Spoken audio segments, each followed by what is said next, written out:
Guys, welcome again sa another unboxing na video. So guys, last time ay in-unbox natin yung Magin na heart rate monitor.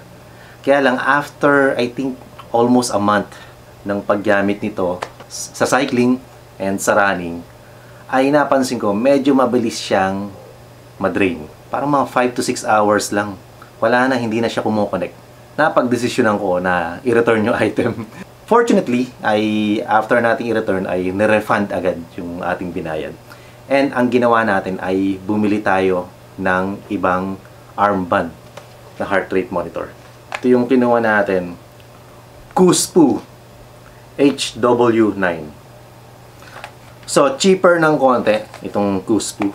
Nasa 1.7 yata. So, binili natin sa Lazada. Okay?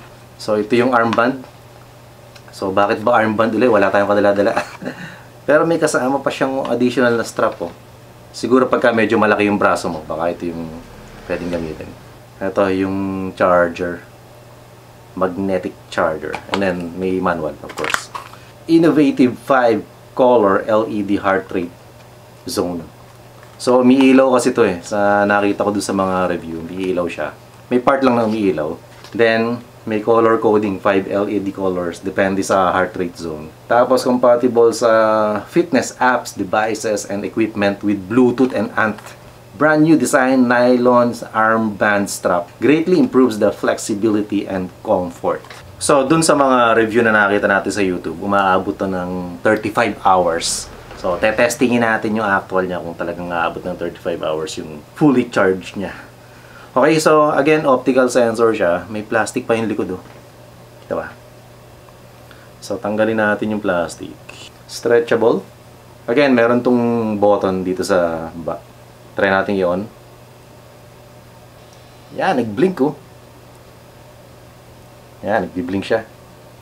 Tingnan natin kung madidetect ng relo natin. Yan, 33,037. So, nakita na siya. So, meron na siyang nami-measure na 79 yung heart rate natin so far. Tingnan natin kung pareho yung serial number dito sa device. So, ayan. Ito yung serial number niya. 33,037. So, kumonect na siya sa relo natin. So, ito pala yung medyo interesting sa kanya and kakaiba. Meron siyang LED light na kaya niyang i-display yung heart rate zone. So, for example, blue yung nagbi-blink, very light siya. So, zone 1. Then, yung zone 2 ay purple yata siya. Or blue ba? Ano ba yan? Tama, purple.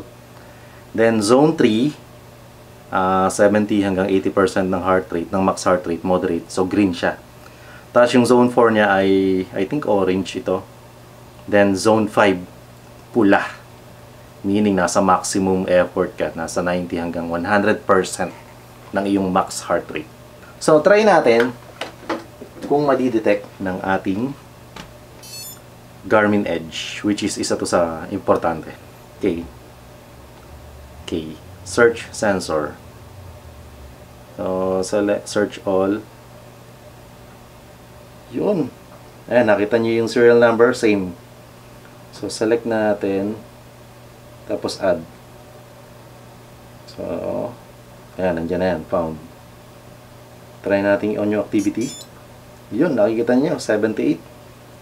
Ngayon, compare natin dito sa nababasa ng watch, 76. Dito ay 75. Not bad, pareho. 78. 76. Okay, pareho. So, tetestingin natin to sa actual na activity. Kung correlated, kagaya ng ginawa natin doon sa Magin. So, yun lang muna. Wala pang masyadong technical review.